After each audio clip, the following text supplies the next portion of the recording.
Hey, look at this guy. I tell you, he reminds me of a JC student who walked outside an MRT station, asking for 10-cent donation for frat days.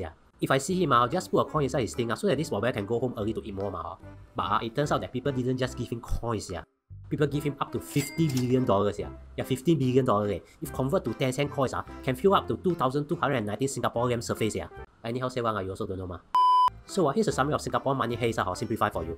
Don't see if you don't understand my essence immediate. So, this guy, whom we should call Prof. Kelvin, was originally a poor boy. He was then a shoe salesman, and then he met his wife, Saratika, on the dating app. Then he suddenly became the professor. Saratika is a Thai and is reportedly quite rich. So rich, he even bought a sports car for Prof. Kelvin. Hey, you all know what he used? I also want to see a...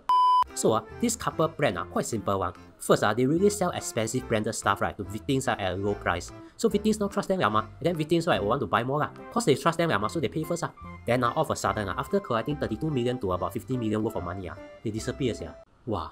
The question is, how come people got so much money?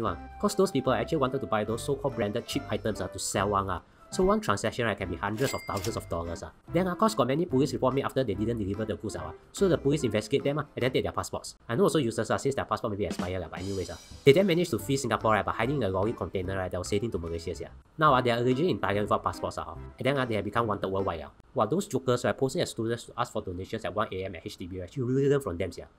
Now watch this video we have done with the Singapore Police Force to know more about scams in Singapore. And also subscribe if you have not done so.